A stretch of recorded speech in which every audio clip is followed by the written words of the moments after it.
जय राम जी की। श्री वाल्मीकि रामायण युद्धकांड 89वां सर्ग। विभीषण का राक्षसों पर प्रहार। उनका बानर युद्धपतियों को प्रोत्साहन देना। लक्ष्मण द्वारा इंद्रजीत के सारथी का और बानरों द्वारा उसके घोड़े का वध।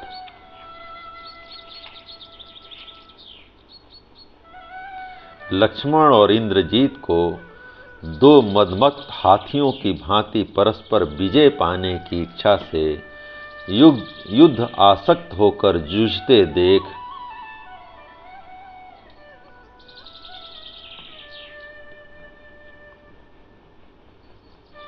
उन दोनों के युद्ध को देखने की इच्छा से रावण के बलवान भाई सूरवीर विभीषण सुंदर धनुष धारण किए युद्ध के मुहाने पर आकर खड़े हो गए। वहां खड़े होकर उन्होंने अपने विशाल धनुष को खींचा और राक्षसों पर तेज धार वाले बड़े बड़े बाणों की बरसात प्रारंभ कर दी। जैसे वज्र नामक अस्त्र बड़े बड़े पर्वतों को विदीर्ण कर देते हैं, उसी प्रकार विभीषण के चलाए हुए वे बाण, जिनका स्पर्श आग के समान जलाने वाला था, राक्षसों पर गिरकर उनके अंगों को चीरने लगा। विभीषण के अनुचर भी राक्षसों में श्रेष्ठ वीर थे, अतः वे भी सम्रांगण में शूल, खड्ग और पट्टिसों द्वारा वीर राक्षसों का संहार करने लगे। उन चारों राक्षसों से घिरे हुए विभीषण धृष्ट गज शावकों के बीच में खड़े हुए गजराज की भांति शोभा पाते थे।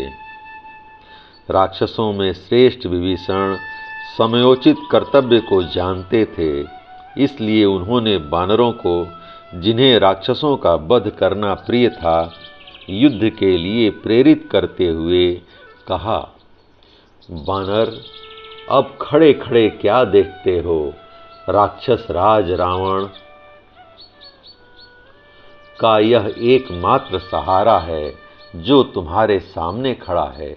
रावण की सेना का इतना ही भाग अब शेष रह गया है। इस युद्ध के मुहाने पर इस पापी राक्षस इंद्रजीत के मारे जाने पर रावण को छोड़कर उसकी सारी सेना को मरा समझो।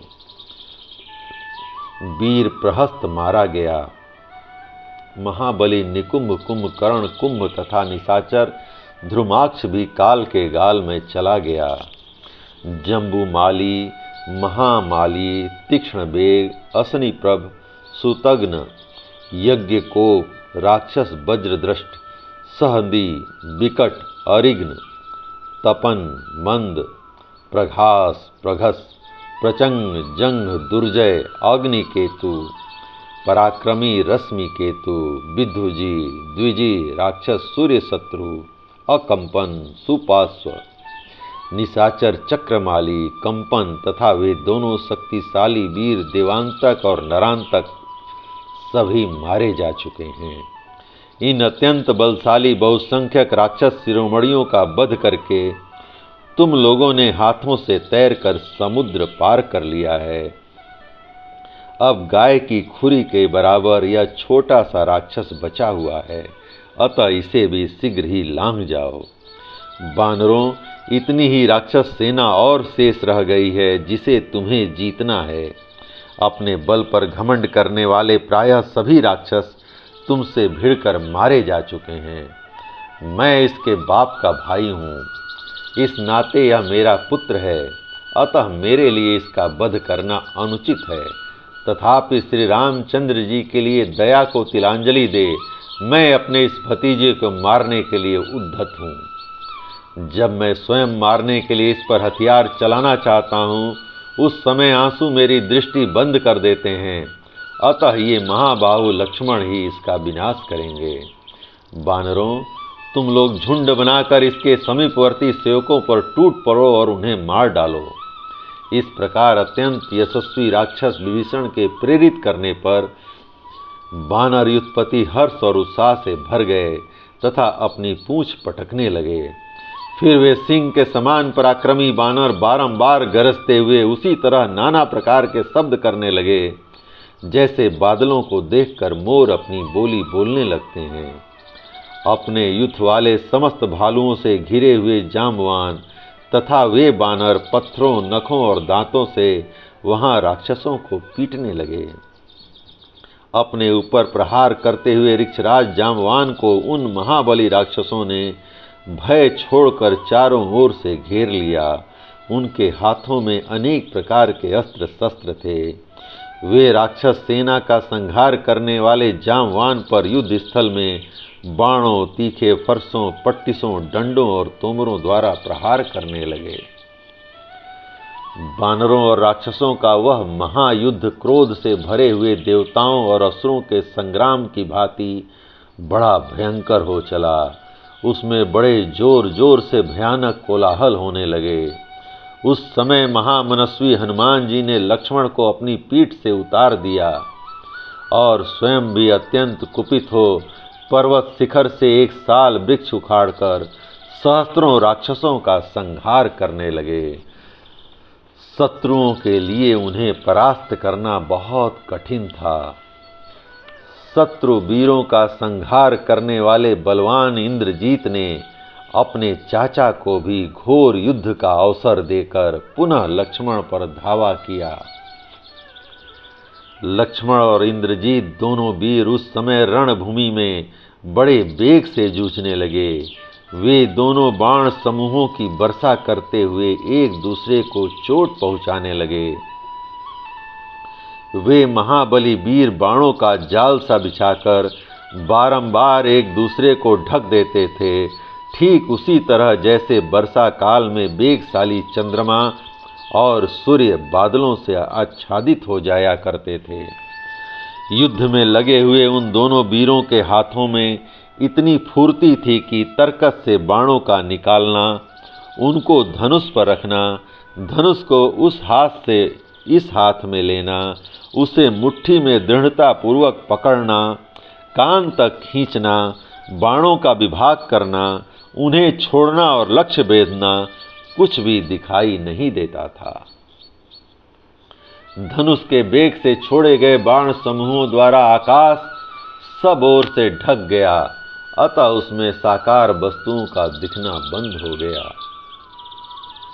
लक्ष्मण रावण कुमार के पास पहुंचकर और रावण कुमार लक्ष्मण के निकट जाकर दोनों परस्पर जूझने लगे। इस प्रकार युद्ध करते हुए जब वे एक दूसरे पर प्रहार करने लगते, तब भयंकर अव्यवस्था पैदा हो जाती थी। क्षण क्षण में यह निश्चय करना कठिन हो जाता था कि अमुक की विजय या पराजय होगी।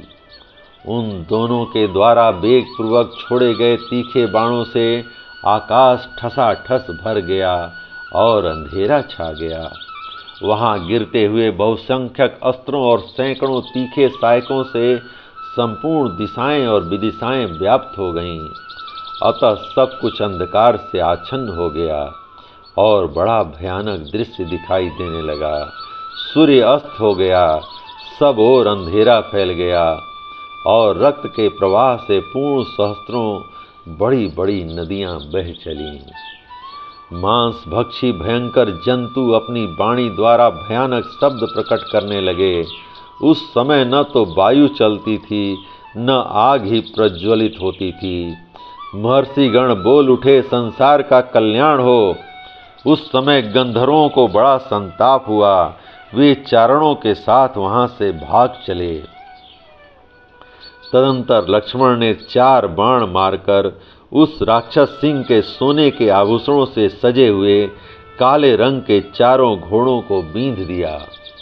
तत्पश्चात रघुकुल नंदन श्रीमान लक्ष्मण ने दूसरे तीखे पानीदार सुंदर पंख वाले और चमकीले भल से, जो इंद्र के वज्र की समानता करता था तथा जिसे कान तक खींचकर छोड़ा गया था, रणभूमि में विचरते हुए इंद्रजीत के सारथी का मस्तक शीघ्रता पूर्वक धड़ से अलग कर दिया।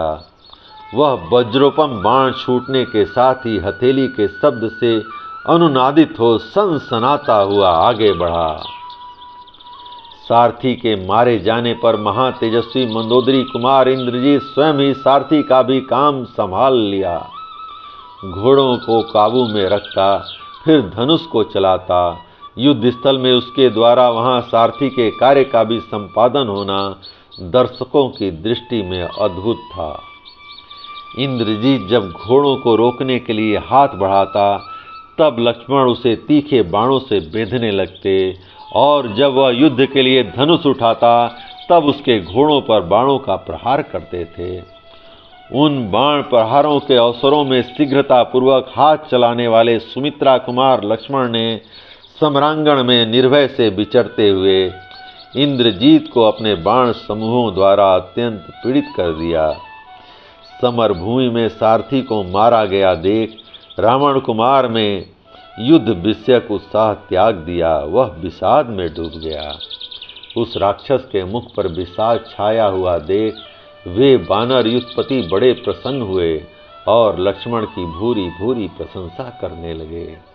तत्पश्चात प्रमाथी, रभस, सरभ और गंधमादन इन 4 वानरेश्वरों ने अमर से भरकर अपना महान वेग प्रकट किया। वे चारों वानर महान बलशाली और भयंकर पराक्रमी थे। वे सहसा उछलकर इंद्रजीत के चारों घोड़ों पर कूद पड़े। उन पर्वताकार वानरों के भार से दब जाने के कारण उन घोड़ों के मुख से खून निकलने लगा। उनसे रौदे जाने के कारण घोड़ों के अंग भंग हो गए और वे प्राणहीन होकर पृथ्वी पर गिर पड़े। इस प्रकार घोड़ों की जान ले इंद्रजीत के विशाल रथ को भी तोड़ फोड़ कर वे चारों वानर पुनः वेग से उछले और लक्ष्मण के पास आकर खड़े हो गए। सारथी तो पहले ही मारा गया था। जब घोड़े भी मार डाले गए, तब रावण कुमार रथ से कूद पड़ा और बाणों की वर्षा करता हुआ सुमित्रा कुमार की ओर बढ़ा। उस समय इंद्र के समान पराक्रमी लक्ष्मण ने श्रेष्ठ घोड़ों के मारे जाने से पैदल चलकर युद्ध में तीखे उत्तम बाणों की वर्षा करते हुए इंद्रजीत को अपने बाण समूहों की मार से घायल कर दिया। जय राम जी की। इस प्रकार श्री वाल्मीकि निर्मित आर्ष रामायण आदि काव्य के युद्ध कांड का 89वां सर्ग प्रभु श्री राम की कृपा से पूर्ण हुआ। जय राम जी की।